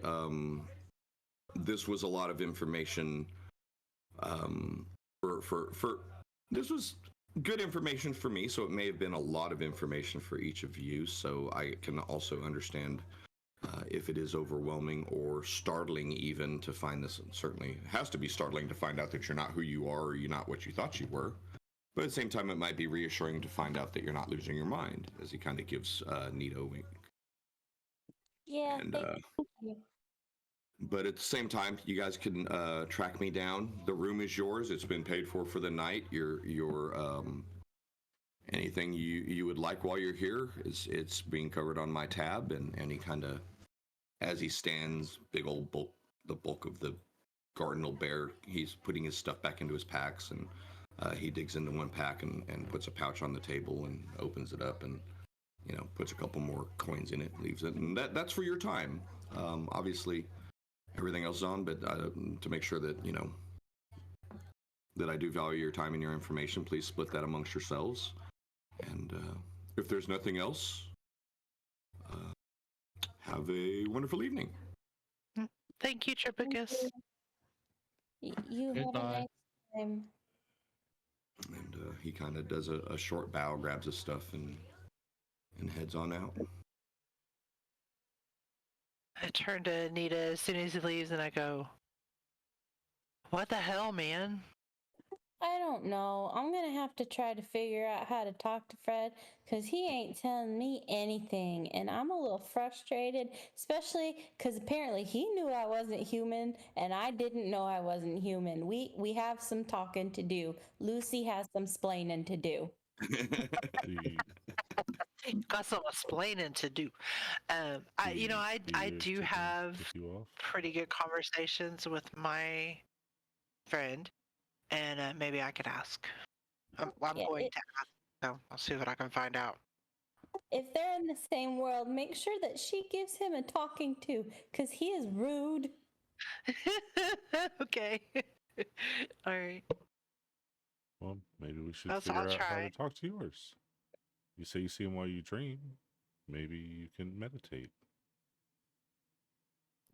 Oh, I try. It doesn't see he is like it's like talking to a brick wall. You get nothing. Well, Maybe he's just not smart enough to talk to you. Why did I get the dumb one? I mean, maybe he is like a brick wall, but if you punch a brick wall long enough, you can break it down. That's a good point. Next time I see him, I will punch him. That might work. Concussive maintenance has been known to fix things. I don't care. He closed the door behind him as he lifts the latch, closes it. But yeah, he left you guys alone with an open tab in this gigantic place. You're free to roam around a little while if you would like. There's lots of funky stuff to see, or you can head back to your place. It's up to you. So we're on I a want to tab. go see the garden. I'm sorry. We're on a tab. The bag of gold. The bag of gold wasn't to pay for it. We're on an actual tab. Yeah. He has. Oh, he shit. says Okay. you guys are on my tab tonight, and this is for you personally. Okay. So I was thinking that nothing to someone who's going to live forever. Okay, because I was thinking he was like, oh, this is the money to pay for tonight is what plus a little extra is where I thought that he put this stuff in there for. Okay, No, I misunderstood. He paid 150 gold for the room for the night for you guys to have privacy. Everything else is going on to his tab, and he left. This was your payment for your time, for your troubles, sir. Gotcha. Okay. Gonna rake up that tab. Yeah. I think we should go see the garden. I think so too. I'm going to take the pouch then. Everybody else is grabbing it. Gardens are fun. They're nice to look at. Do you like grabs the pouch. At least you know we'll split it up, unlike Damien, right?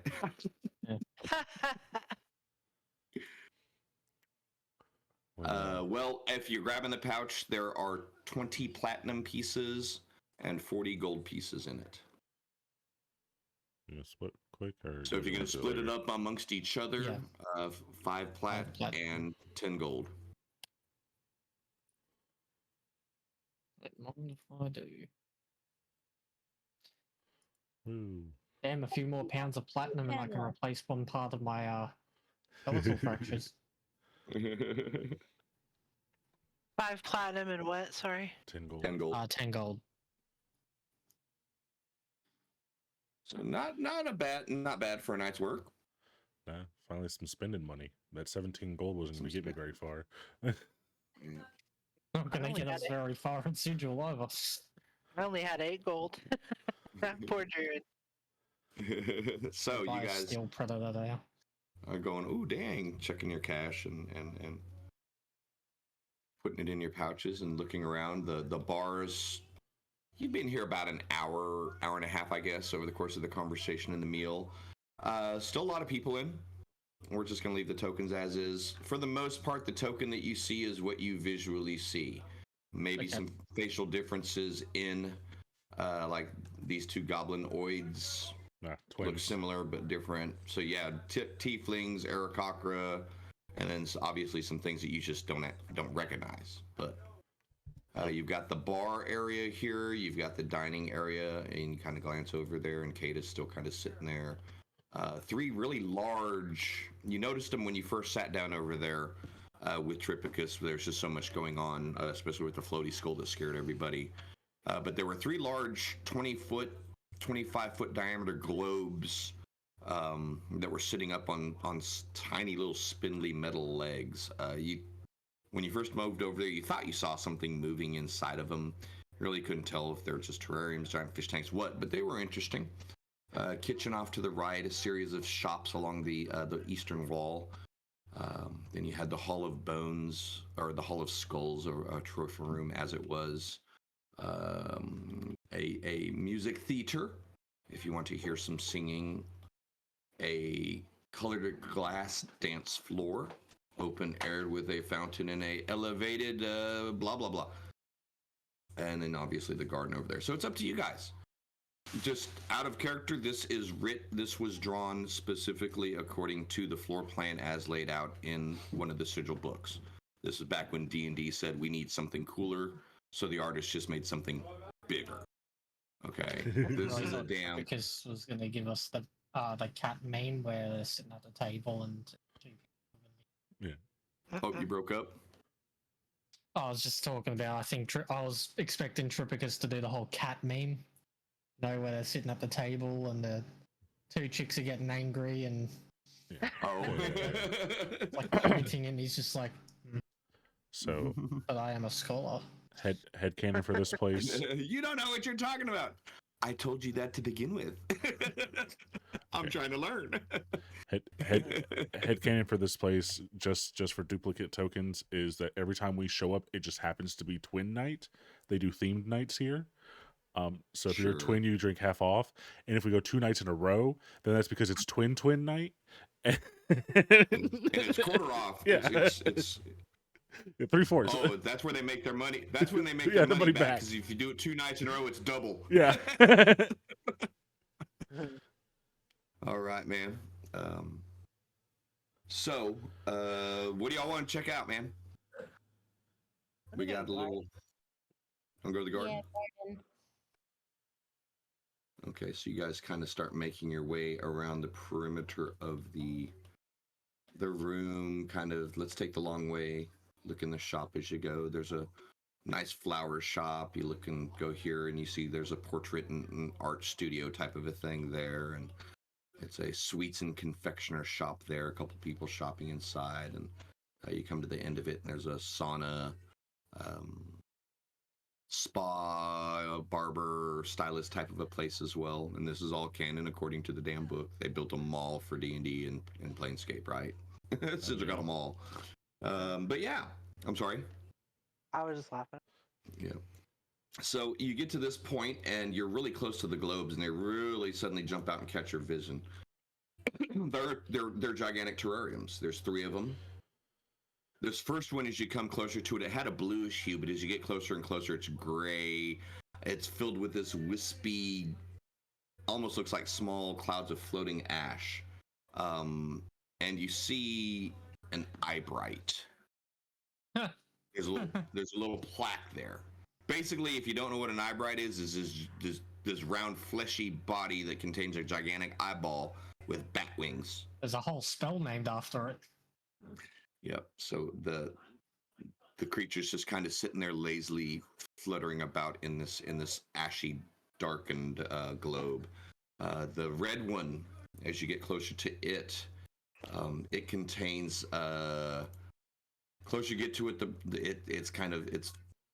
it looks like it's on fire on the inside of it. There's obsidian rock laying around and like a little stream of magma running along the rock. And you see immediately this gigantic being, figurative, looks like a large feline. You didn't know better, it looked like a tiger of some sort, but its skin is just rock. It looks like, dude, yeah, it looks like you took a blob of lava, let it cool in the shape of a tiger, and it came alive, and the rock starts splitting, and the magma starts showing out of it. So this is like this lava. The stripes are the magma. That's cool.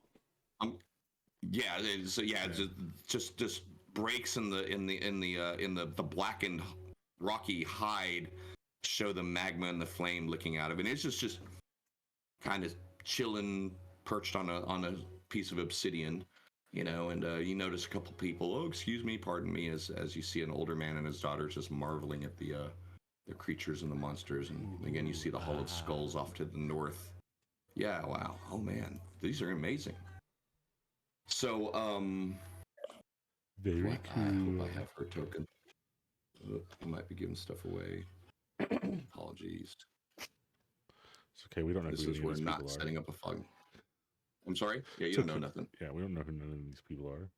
You didn't see anything.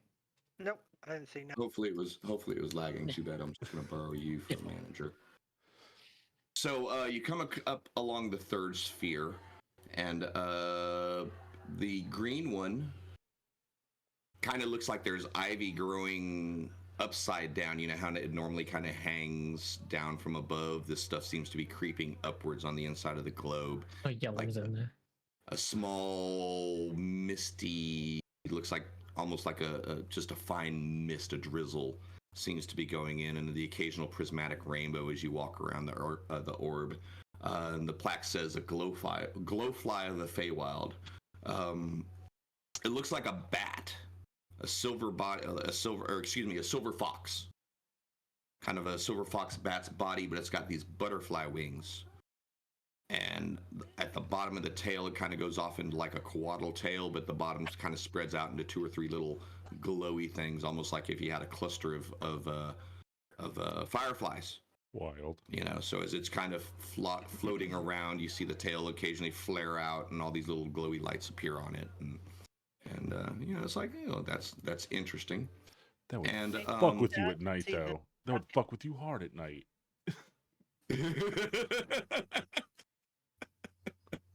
Just It makes me sad to see those creatures trapped in the ball. Oh, I agree. Me too. I don't really like it. I want the kitty. Should I smash it for you? So, as you guys are passing the third globe, you notice this is the best art, but we're gonna go ahead and throw it up. You notice earlier in your travels, I had described a bladeling to you. Yes. A large 6'4", kind of like if it was a warforged, but for every inch of your smooth skin, there was a spike or a blade or something jutting out of it. Other than that, it would pass for a warforged. That's why I think they removed bladelings, because if someone had the choice to be a warforged or a bladeling, no one would play warforged. You could be a warforged with fucking spikes. Why would you not? Well, I mean, you technically still could be. You just have to take that class. Oh yeah, the berserker one. Yeah. So, but yes, you see a similar to the bladeling you saw, only in the fact that it's covered in metallic spikes. They seem to be a little more uniform. The body is a lot more lithe, almost a feminine kind of more of a lithe female build to it, standing there talking to the rich dude as you approach. I don't know. Did you ladies ever? Sorry. Did either of your druids ever encounter Adamok Ebon? I don't know that I've met her personally. I've heard of her for sure. Yeah, same here. I definitely know of her reputation. Well, that's a quick picture of the being standing there, just arms crossed, and a really fancy dress guy. Just, oh yes, these newest specimens are magnificent, and as you promised, they've been brought in alive. We'll keep them alive and allow you to release them back out. Here's your payment. And she collects the bag, and immediately she looks over, and her eyes lock on the Warforged brothers, and her head kind of does like a predatorial twist. I tap book. I'm like, is that the Lord of Swords? I think she might be a porcupine. No, she's a blade. Where porcupine? Weird porcupine. A lycanthropic porcupine made out of metal, huh? Yeah. So the guy's kind of still talking to her, and we, of course, Adamok, we so much appreciate yours, and he kind of trails off. As she just walks straight towards y'all. She's been staring at you for a little bit as you guys came through the crowd, and her eyes locked, and she just kind of walks directly towards you. So start staring back at her the whole time. Yeah, she's 5'6", 5'4", small. Like I said, not a big person, small. Imagine Nebula covered in spikes. That kind of a build. You know, Yeah. It's kind of a very huntress, smaller, like exactly, very super athletic. Just but again, every inch of her is just covered in. Unlike the other blading where they all went every which way and were jaggedy, and hers kind of seemed, like you said, porcupine-ic in uniform, if you will, as she approaches and she kind of walks around Adam and you know, just seems oblivious to the two girls, and she comes around to Book and. You're still on the picture, by the way. Oh, that's okay. You don't need the map. This is, you know, unless you're gonna punch her real quick, which we might have to go to initiative. But yeah, she comes back around and walks back around. You're covered in robes and all of that stuff. Most of your surface area is hidden, correct, Book? Yes. Yeah. Everything on me. Like if it wasn't for my height and my eyes, you wouldn't be able to tell that I was a Warforged. Like even wearing gloves. Yeah. So she comes back around, you know, after walking around your group, and just kind of reaches out and runs one of her fingers up your arm, Adam, and she says, "Smooth, functional, Efficient, brittle, colorful." obvious." Built for speed. I'm watching them like a tennis Optimal match warrior. go back and forth. You're not a bladeling, yet you have sentience. You're not a golem. What are you? Yes. A warforged. I am a weapon of war. New toys brought into Sigil that I've heard of recently. Be careful. Many people think they can collect us and make us toys until we prove Yes, ourselves that stronger than them. happens. That happened literally yesterday. Immediately. Immediately. Until they tried to take Book. Then they didn't get back up. And she looks over at Addie, and, you know, very colorful. And she says, I am the Eben. Fancy you call me Adamok. Nice to meet you, the Eben. Eben, the Black, however you want to call it. Nice to meet you. Let's sit. So she just turns and walks towards a table, expecting you guys to follow her. I'll Oh, follow. I totally. We totally follow her. Okay, let me switch back over. Let's follow the marker over this chick's head. The quest marker. I have another 100 years to figure out what to do with, so might as well take some twists and Burn turns. some days, right? Burn some days. Each day you don't do anything, Yellen gets stronger. Sorry, Just anyways. I just put my hand on her shoulder. It's okay. You could die tomorrow. Thank you, Brooke. That makes me feel oddly better. It's okay. We will watch you while you sleep and make sure nothing bad happens. Disconcerting, but appreciated. Honestly, after today, I would much appreciate a guard while I. Okay. Actually, question on that. Oh, never mind. We'll burn that bridge when we cross it. Don't worry about it. What's that? Yeah, never mind. I was going to ask him a question about their whole situation, but we'll find out whenever that happens. It's fine. Okay. Next time, Dragon Ball Z. Yeah, next time on Dragon Ball Z. So, yeah, you've sat down, and she seems intrigued, entranced. Beings very similar to her in build, but completely smooth. So she's like, were you grown, built, evolved? Build. Mm. Here, I'll take a plate off. I'll roll my sleeve up and I'll even take a plate off for her so she can see the interior. And it's just like sinews basically of like that are just made of leather on the inside. And like almost like tubing that just has like not quite blood, but a liquid just kind of flowing through it. That's really all it is. It's almost like a syrupy color. And she grabs her forearm and grabs a spine and wiggles it, and it doesn't go anywhere. Mine don't come off, sorry. Unless I need them to. Well, mine only come off if I want them to come off.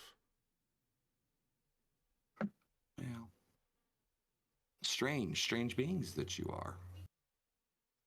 So what brings you to town, sailor?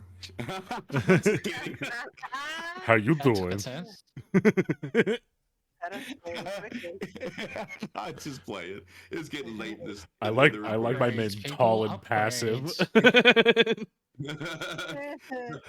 A bladeling and a warforged meet in a bar.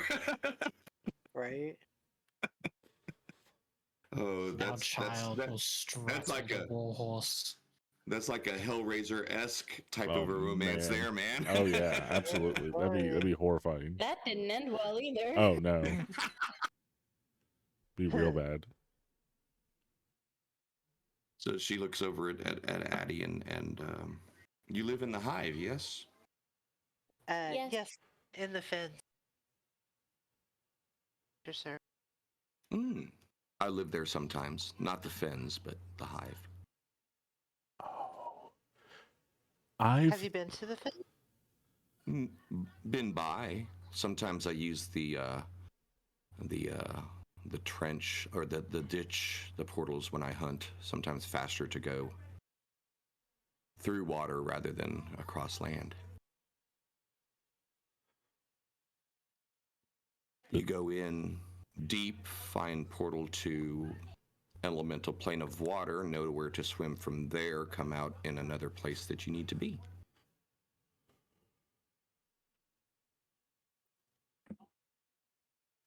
So out of character, Okay. this whole time I've been thinking you've been saying the fence. I did not realize you were saying the fins. Fens. Okay. Yeah, That makes like- way more sense. Okay. the Fen, Fens. Yes. Okay. Okay. But yes, I've seen it. I've been there, been near. I travel a lot. I hunt. What do you hunt? Whatever is interesting. What's the most interesting thing? Me. I don't find you that Well, interesting, the Adam. most interesting game is that the targets are those that I can bring back alive. Much more challenging. Oh, see. Yeah, then we wouldn't be very fun targets. I grew bored hunting rust dragons at home on Archeron. When we became immune to rust, there was no one willing to pay me, even though I could slay 3 at a time. Wow. Dick. So I left there to come here, and you know the Marauder, you know Shemeshka? Yes. She put me to work, and I grew my reputation. Now I can hunt for whoever I want, for whatever I want. These, and she motions back over towards the big wide sweeping motion. Recent catches. I'll head back out and return them and bring new ones in a month. Oh, so the creatures floating in the balls, they don't stay there forever? No pay in the same monsters forever. As she kind of So what smiles, are you but you don't really see. It's just like the alien mouth as she smiles is black. Wild. So what are you gonna do with them when you take them back? Release, find new ones. These people overpay for specific, and their prey is easy, small enough to fit in their tank. They're more worried about appearance and exotic, less about danger. So I pick these up and drop them off while I hunt greater things. Huh. Well, that's interesting considering animals going crazy lately. Yes, Beastlands have been dangerous. More interesting game. I have to kill more often than I prefer lately. So do you think the problem's coming The Beastlands? Well, it seems to even affect any fur peoples or any furred creatures. We're safe The then. Barires act strange. The strange weirfolk act even stranger. That's what they get for soft skin. Am I right, brothers? As she looks at you. I'm so lucky that I don't have any hair follicles. Gross, disgusting, smelly. I don't even want to know what sweating's like. And she reaches out again, and she's like, runs her hand down your upper arm, just fascinated by the smooth metallic skin. I'm just imagining this like like scraping noise, like spikes down in a fucking metal chalkboard. Amazing that you can function and be sentient. Wow. And you're not from the outer planes? Not a new creation of the upper planes? What do you consider Man is new? not creation of upper plane. Man feeds upper plane. Gross. Literal words. The death of a mortal provides the energy for the cosmic wheel to continue to turn. Mortals are necessary for everything to exist, yet the death of mortals is necessary for everything to exist. That's pretty deep. Ashley's getting tired up there. I can tell, yeah. I've got a sty in my eye and it's bugging me. Oh, damn, I'm so sorry. It's all right. It feels like something growing on the inside of it. I'll get those, man. She gave me some nummy stuff once in a while. So. I've got some lidocaine drops if you need to get back. Oh, okay, cool. Thank you. They really do help. Get you enough time for it to not be irritating to where you're always like, it's still there, it's still there. Oh my god, it's getting worse because I keep. Yes. So, yes, you've met Adamok Ebon, the Bladeling Huntress of Sigil. She was immediately attracted, not like, ooh, you're hot, but wow, that's unusual. You're built just like me, but you're completely smooth. Where are you from? Same but different. Same but different. Yes. Amazing. Meet the new boss, same as the old boss. Right. So it is almost 11. So I guess we can go ahead and this is probably a good stop point because from here we're gonna go hang out in the garden and something fun in the garden. Oh no. So it's been a couple. I'm sorry. Oh no. Oh no. Well, it's been a couple sessions, really, since 3 sessions since we rolled some dice. So I wanted to get some hackety slashing and have some fun in there. So we ran a little bit short on time, whether it was the little brief pause or whether because everyone was actually enjoying the Tripicus dialogue. It is what it is. You know, I abhor to railroad, but at the same time, we want to make some progress once. So all of that being said, it is 10:55 our time. We're almost at the end of the 3 hours. We're going to go ahead and end here, and we'll pick up next week with Adamok Ebon, an interesting new NPC, and see where everything leads. Heck yeah. So, DM Geezer here.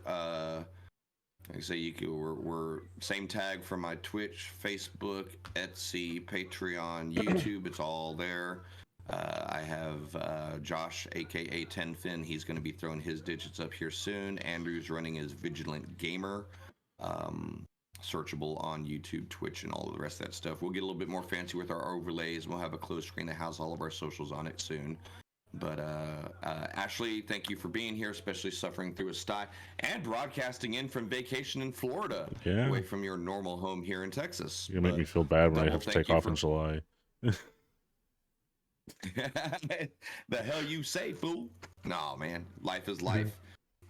You know, life is always first. D&D will be here for later, man. But Cindy, thank you as well.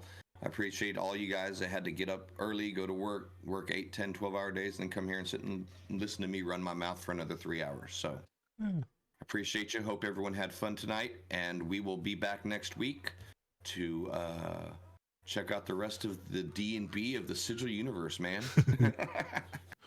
The Dungeon and Breakfast? Hey, Jim, Hold on. Yes, I just wanted to say thank you to you for your hard work and this awesome map that you made for us. Hell yeah.